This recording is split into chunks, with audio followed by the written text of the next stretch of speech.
Oi, tudo bem? Você conectado, sejam muito bem-vindos a este vídeo do canal Conexão Espiritual. Você já se conectou hoje ao Pai Celestial e a Jesus Cristo? Pois é, esse é o objetivo deste canal, lhe conectar ou lhe ajudar a se conectar ainda mais ao Pai Celestial e a Jesus Cristo. A você que não é membro da igreja, hoje eu vou falar para você em especial, falar para você como que foi organizado a Igreja de Cristo na época de Jesus Cristo. Como que a igreja desenvolveu-se ou não? O que aconteceu com os pilares da igreja? Então, não sai daí, logo após a vinheta, a gente volta com o vídeo de hoje.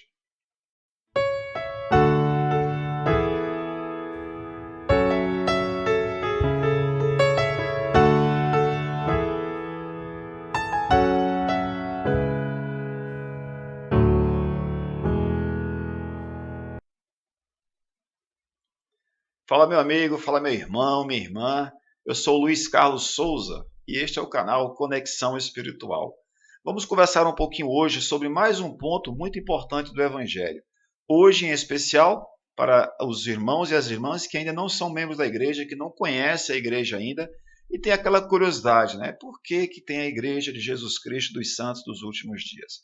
Vamos chegar lá, mas hoje, por partes, como dizia o profeta, por partes. Hoje vamos falar para vocês um pouco sobre como foi a igreja primitiva de Jesus Cristo.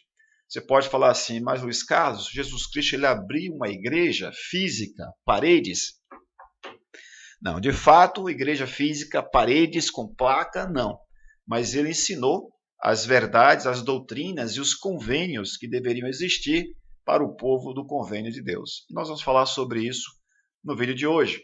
Quero, antes de mais nada, antes de começar, pedir para você se inscrever no canal, deixar aí o seu like se você gostar do nosso conteúdo, seja membro ou não, e se você tem alguma experiência para contar, ficarei muito grato em conhecer sua experiência aqui através dos comentários do vídeo ou através do nosso contato, nosso e-mail, conexãoespiritualsud@gmail.com ou o nosso WhatsApp 83 99932 2833. Então vamos lá. Eu quero trazer aqui para a gente hoje, explicar para vocês como que era organizada a Igreja de Cristo na época dele.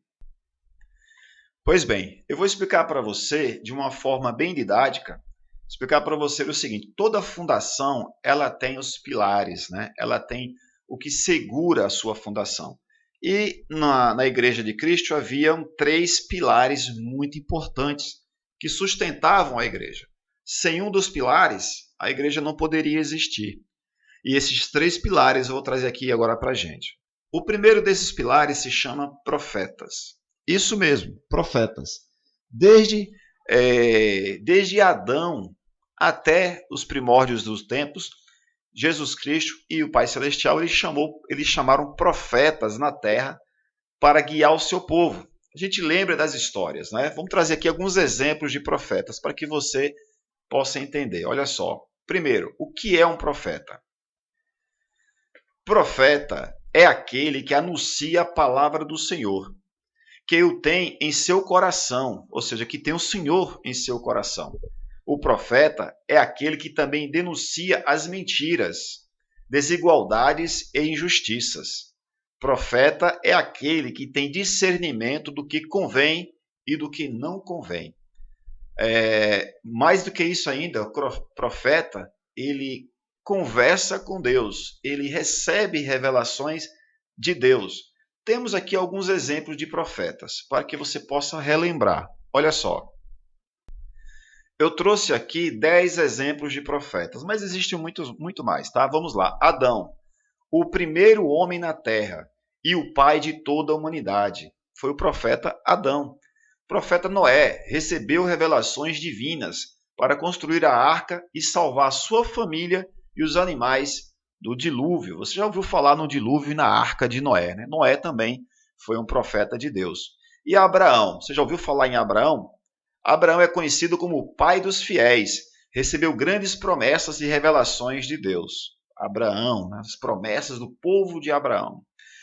Moisés, com certeza você já ouviu falar em Moisés. Moisés foi o profeta que libertou o povo de Israel da escravidão no Egito e recebeu também os 10 mandamentos no Monte Sinai. Lembra daqueles 10 mandamentos? As tábuas dos mandamentos? Pois é, Moisés recebeu-os por revelação, um grande profeta também das Escrituras. Outro profeta que talvez você já tenha ouvido falar, Elias, profeta poderoso que realizou milagres e teve um encontro com Deus no Monte Carmelo. Isaías, outro profeta muito conhecido do mundo cristão. Mesmo que você não seja da igreja, ou mesmo que você não seja cristão, você com certeza já ouviu falar em Isaías. Profeta cujas profecias falam do Messias, ou seja, do Filho de Deus, e trazem esperança e consolo ao povo de Israel. Outro grande profeta, Jeremias. Jeremias foi chamado por Deus desde antes de nascer, na verdade. Jeremias ele foi chamado por Deus para ser profeta, para profetizar sobre a destruição de Jerusalém e a restauração futura. Muito importante esse ponto aqui. Jeremias ele profetizou a destruição de Jerusalém e também a restauração. E essa restauração é muito importante. Lembre-se disso. Jeremias, Jerusalém, destruição e restauração. Muito importante. Outro profeta muito conhecido das pessoas, né? Daniel. Profeta Daniel. O que ele fez? Ele interpretou sonhos e visões, incluindo a famosa visão dos 4 impérios mundiais. Isso na época do rei Nabucodonosor. Uma das coisas bem importantes que Daniel fez, ele se negou a se contaminar com o manjar do rei. Lembra aqueles jovens, Daniel, Mesaque, Abednego, aqueles jovens que foram jogados na cova dos leões, né? Daniel foi jogado na cova dos leões, e os outros também na fornalha, né? E eles não tiveram dano, porque eles estavam com o Senhor. Daniel, ele interpretou os sonhos do rei, e além disso, ele também foi um grande profeta naquela época, né? Um grande exemplo, um grande, digamos assim, representante do Senhor na terra. Além destes profetas, que você que não é membro da igreja já ouviu falar, tem os profetas que as pessoas que são da igreja já o conhecem. Por exemplo, Nef, profeta do livro de Mórmon, que liderou sua família em uma jornada para uma nova terra e registrou a história sagrada. Moroni, profeta também no livro de Mórmon, que finalizou as escrituras e as entregou os registros sagrados para Joseph Smith. Isso é uma outra história que nós vamos conversar lá na frente. Então estes são alguns exemplos, meu irmão, minha irmã, de profetas nas escrituras.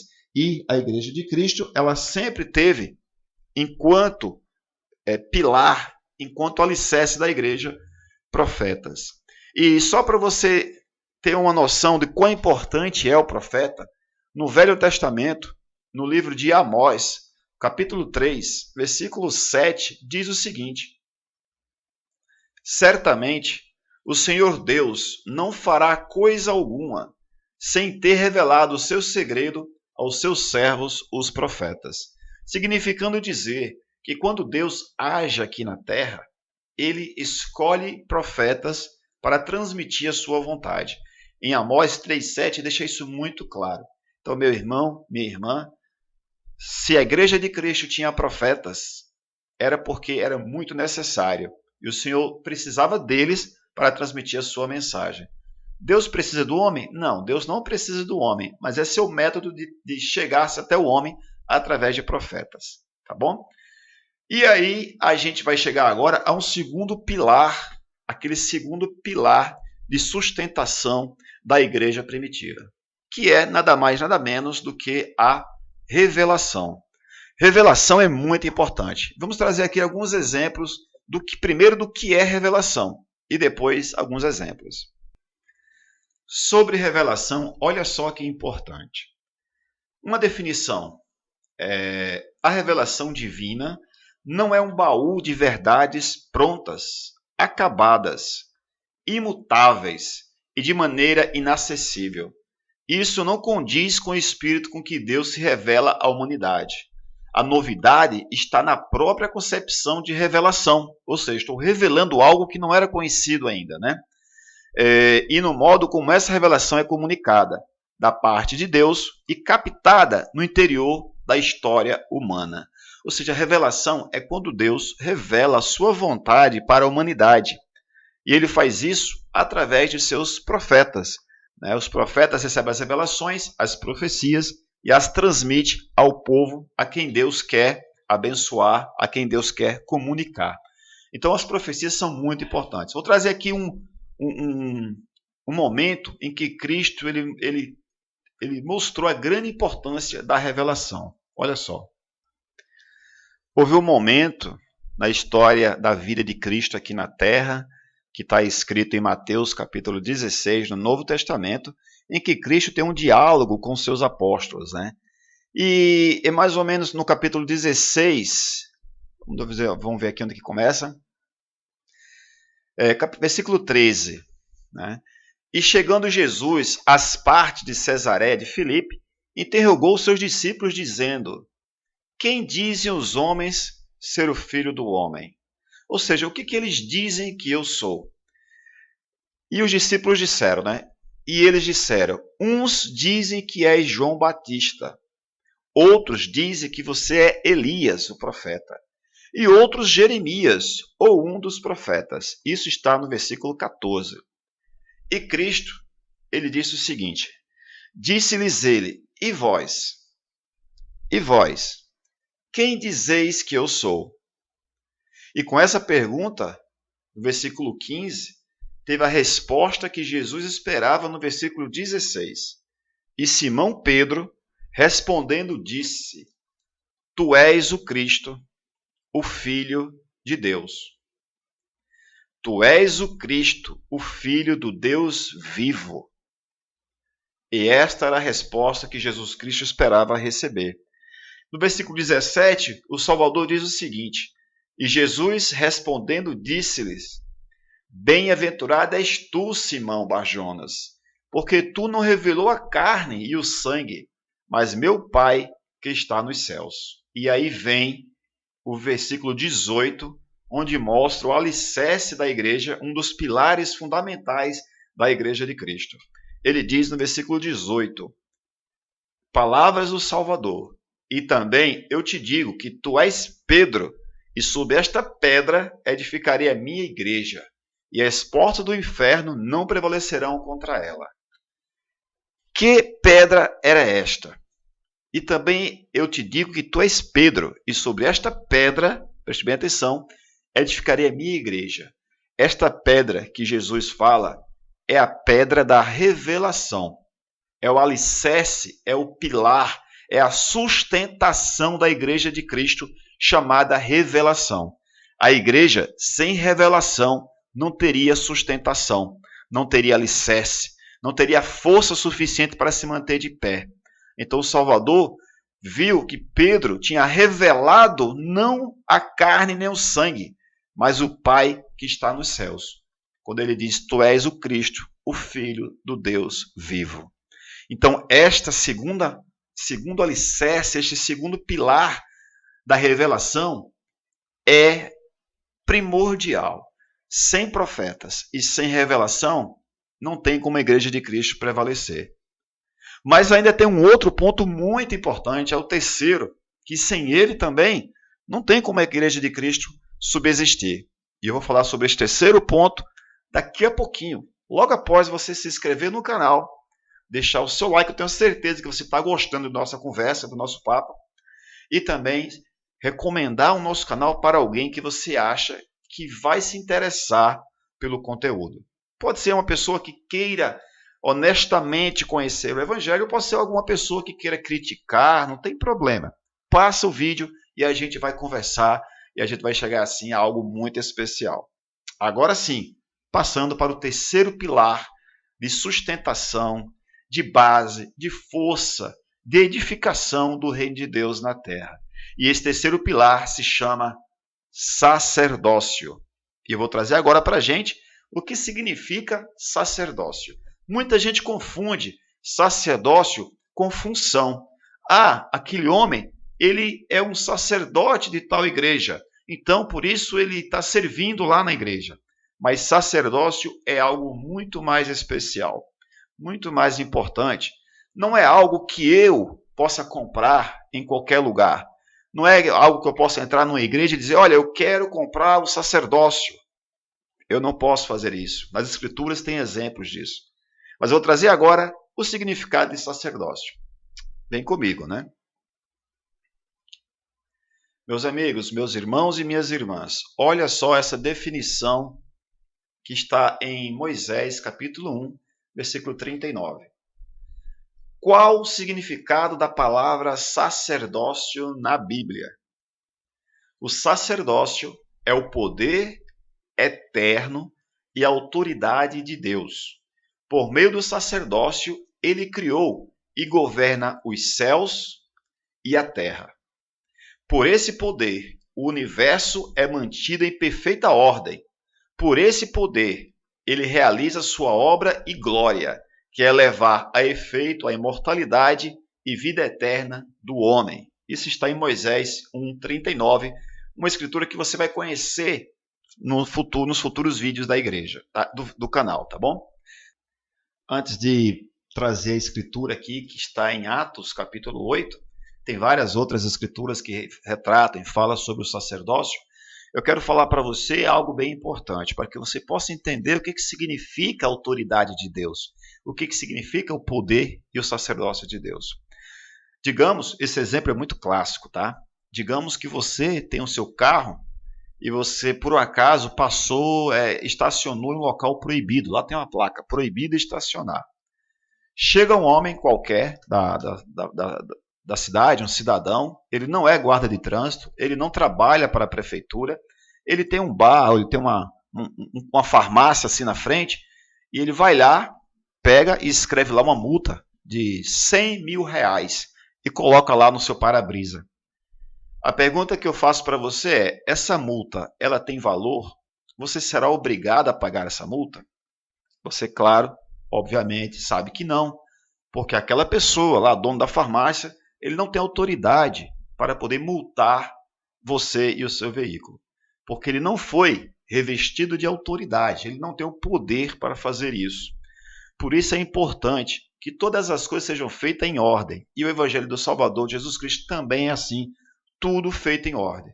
Imagina só se as pessoas por si só dissessem, não, eu agora vou fazer isso e tudo aquilo na igreja, porque eu sei, eu tenho esse conhecimento.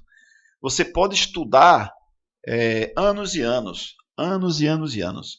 Se você não tiver uma autoridade delegada a você, de uma outra pessoa superior a você, você não vai conseguir exercer uma profissão. Exemplo, você pode estudar 4, 8 anos na faculdade e fazer o curso de Direito, de Medicina, seja o que for. Mas se você não tiver uma autorização, o número da OAB, por exemplo, ou o número do CRM, uma autorização, você não terá autoridade para exercer a profissão. Então, a autoridade ela é de suma importância. Por isso, ela é o terceiro pilar de sustentação da Igreja do Salvador. Sobre a autoridade, certa vez, nas Escrituras, o Salvador ele utilizava o sacerdócio várias vezes. Ele curou muitas pessoas, ele fez diversos milagres, ele andou sobre o mar. Lembre-se que o sacerdócio é o poder que governa a criação, governa tudo que está nessa ordem é governado pelo poder do sacerdócio de Deus.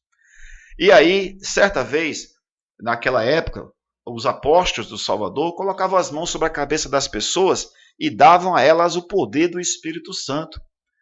E aquele homem, vendo aquilo, e um homem naquele momento lá chamado Simão, era um homem que fazia show de mágica na época, era um homem bem conhecido e ele gostava de fazer aqueles truques de mágica. Ele olhou para aquilo ali e viu que os apóstolos tinham poder e tinham autoridade para conferir os dons do Espírito Santo às pessoas, que era o batismo de fogo. E olha só o que diz aqui nas Escrituras, em Atos capítulo 8, a partir do versículo 9. E havia um certo homem chamado Simão, que anteriormente exercera naquela cidade a arte mágica e tinha iludido o povo de Samaria, dizendo que era um grande personagem, ao qual todos davam ouvidos, desde o menor até o maior, dizendo, este é o grande poder de Deus. Ele enganava as pessoas com mágica e as pessoas acreditavam que aquilo era de Deus. e davam ouvidos a ele, porque já desde muito tempo os havia iludido com artes mágicas. Versículo 11. Versículo 12. Mas, como creram em Filipe, que lhes pregava acerca do reino de Deus e do nome de Jesus Cristo, eram batizados, tanto homens como mulheres. E creu até o próprio Simão, e sendo batizado, estava continuamente com Felipe, e vendo os sinais e as grandes maravilhas que se faziam, estava atônito. Os apóstolos, pois, que estavam em Jerusalém, ouvindo que Samaria recebera a palavra de Deus, enviaram-lhe Pedro e João, os quais, tendo descido, oraram por eles para que recebesse o Espírito Santo, porque sobre nenhum deles tinha ele ainda descido, mas somente eram batizados em nome do Senhor Jesus. Então lhes impuseram as mãos e receberam o Espírito Santo. E Simão, vendo que pela imposição das mãos dos apóstolos se dava o Espírito Santo, ofereceu-lhes dinheiro, dizendo, versículo 19, dai-me também a mim este poder, para que qualquer sobre quem eu puser as mãos receba o Espírito Santo. E aqui vem uma verdade eterna, uma verdade imutável. A resposta que Pedro dá é a resposta que o Senhor dá para você hoje, neste vídeo.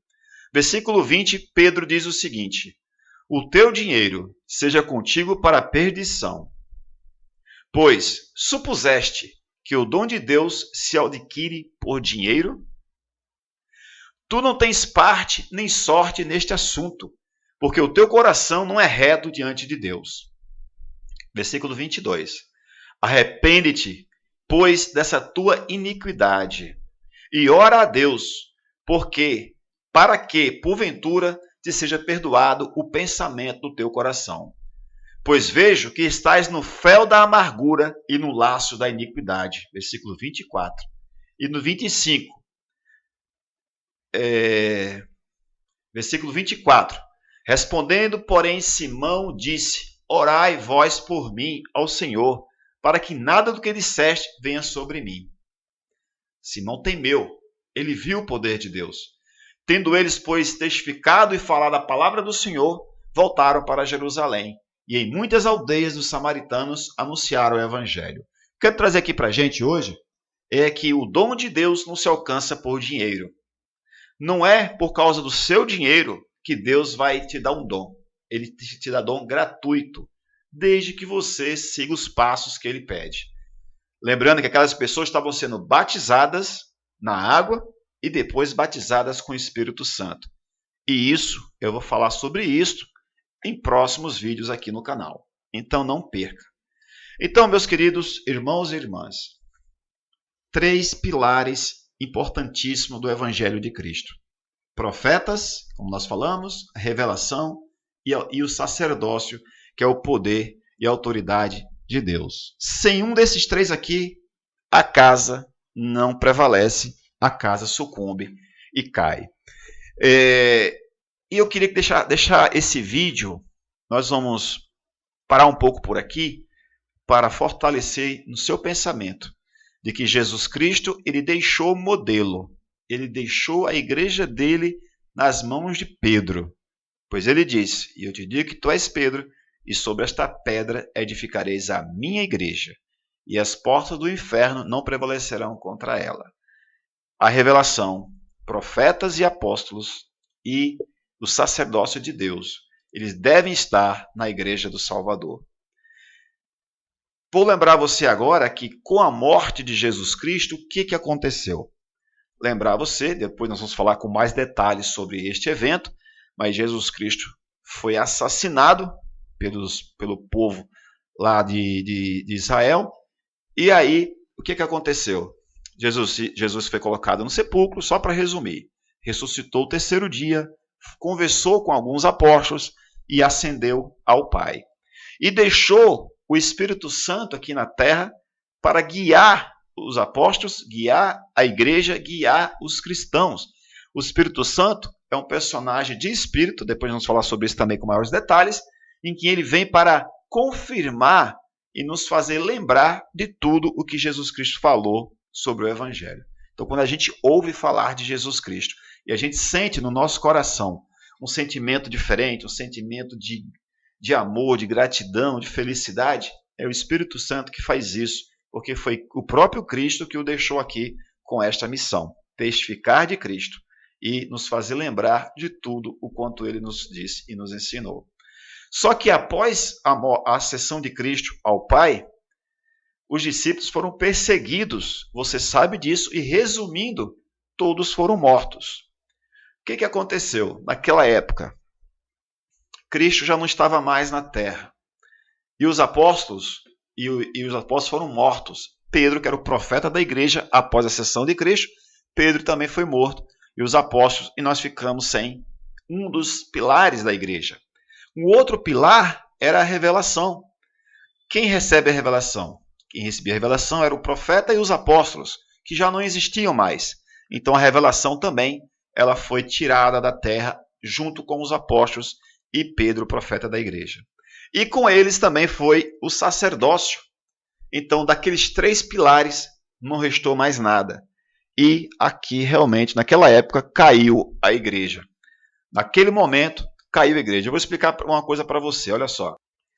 Nós vamos ver aqui um relato bem importante, ainda no Novo Testamento, no livro de 2 Tessalonicenses, capítulo 2, nós vamos ver que alguns irmãos estavam falando o seguinte: Cristo está voltando, ele acabou de ascender aos céus, mas ele está voltando, é a segunda vinda de Cristo, e Cristo está vindo, e se arrependa, vamos nos arrepender, porque Jesus Cristo está voltando. Isso já ali, por volta ali de 100 anos depois de Cristo, né? Ele já tinha ascendido aos céus, mas o povo já estava esperando por Cristo ali naquele exato momento, achando que ele viria a qualquer momento. E Pedro fala o seguinte, olha só, eu vou ler para vocês desde o início, tá? Ora, irmãos, rogamo-vos pela vinda de nosso Senhor Jesus Cristo e pela nossa reunião com ele, que não vos movais facilmente do vosso entendimento, e não vos perturbeis, nem por espírito, nem por palavra, nem por epístola, como escrita por nós, como se o dia de Cristo estivesse já perto. Preste atenção. Versículo 3. Ninguém, de maneira alguma, vos engane, porque naquele dia, ou seja, a volta de Cristo, não virá sem que antes venha a apostasia e se manifeste o homem do pecado, o filho da perdição. A apostasia, o significado dela é um afastamento da verdade. Está eu aqui com a verdade, com o evangelho. Digamos que isso aqui seja uma pessoa. Quando a pessoa se afasta do evangelho, se afasta da verdade, se afasta do Cristo, né, se afasta do Pai Eterno, essa pessoa está em apostasia, porque ela está sem o evangelho. E foi assim que Paulo ensinou lá em 2 Tessalonicenses capítulo 2, de que Cristo não voltaria sem antes houvesse uma grande apostasia e se manifestasse o homem do pecado, o filho da perdição. E foi exatamente o que aconteceu, meus irmãos e minhas irmãs, quando os 3 pilares ruíram com a morte dos apóstolos, profeta Pedro, a revelação foi tirada da terra e também o poder do sacerdócio. Isto significa a grande apostasia. O povo estava sem revelação, sem profetas e sem o poder do sacerdócio de Deus. O povo estava caído e perdido e precisava, sim, de uma grande restauração. Eu vou falar para vocês o destino das pessoas, né? O que aconteceu depois de tantos e tantos anos para que o Evangelho de Cristo hoje estivesse na Terra. Isso eu vou falar em um próximo vídeo que você vai assistir. Vou deixar o card aqui em cima, aliás, aqui em cima, e você vai assistir assim que ele estiver disponível. Eu vou lançar esse vídeo, depois eu vou gravar o próximo vídeo. Assim que ele estiver disponível, vai estar o card aqui em cima para você assistir. Eu quero finalizar esse vídeo testificando para você, meu irmão, minha irmã, que não é da igreja, que não conhece o Evangelho, ou que decidiu que não quer nada com o Evangelho. É um direito seu. Você tem todo o direito. É um dom de Deus, gratuito, dado a todos os homens. O poder e o direito de decidir, o livre-arbítrio. Você tem esse direito. Fique totalmente à vontade. Mas me permita testificar para você de que Jesus Cristo ele vive, ele é o nosso Salvador. Jesus Cristo, ele deu a sua vida por nós, não só a sua vida, mas ele ensinou tudo o que nós deveríamos fazer, o que fazendo estaremos mais próximo dele, estaremos conectados a ele. E isso é muito importante quando a gente busca essa conexão. Tenho certeza que você quer se conectar ao que é melhor. Você com certeza está conectado a coisas boas aí, através do seu Wi-Fi, através dos seus dados do seu celular, mas tem algo que é melhor do que coisa boa. É o que é melhor. E é o Evangelho, é o Salvador de Cristo. Ele realmente está vivo, meus irmãos. Ele ressuscitou e ele voltará sim na sua segunda vinda, mas independente de se ele vai voltar agora ou daqui a 1000 anos, o importante é como eu estou agora. Porque quando eu partir dessa vida, eu vou ter um encontro com ele. Seja ele vindo ou eu indo, o encontro acontecerá, ocorrerá. Então eu convido você que ainda não é membro da igreja, ou até mesmo você que é membro da igreja também, mas está um pouco, como posso dizer, um pouco em dúvida, um pouco frio com relação ao evangelho, eu convido você a orar a Deus, fazer igual trouxe no último vídeo, Tiago capítulo 1, versículo 5. Peça a Deus para fortalecer a sua fé. Se você deseja seguir o caminho do Salvador, peça a Deus para lhe mostrar as verdades do Evangelho. E eu testifico que Ele irá fazer isso no tempo dele, do jeito dele. E você saberá. Eu fico por aqui, agradecendo a todos vocês, pedindo que curta o vídeo se vocês gostaram. Se não gostaram, não precisa se preocupar, deixa o dislike, que também é importante. O dislike significa que a gente vai trabalhar para melhorar o conteúdo do vídeo. Mas eu falo para vocês que eu gosto muito desse tipo de conteúdo. É o que me satisfaz, é o que me faz feliz, compartilhar o Evangelho, compartilhar um pouco daquilo que a gente aprendeu, daquilo que a gente sente, daquilo que a gente viveu e vive e espera que viveremos por muito tempo. Então é isso, fico por aqui deixando meu abraço fraterno para vocês, abraçar o microfone aqui como se fosse vocês, e a gente se vê no próximo vídeo. Este é o canal Conexão Espiritual. Lembrar você pode participar do canal. Aqui embaixo vai ter o endereço do e-mail, conexãoespiritualsud@gmail.com ou WhatsApp 8399322833. Um abraço, fique na paz. Tchau.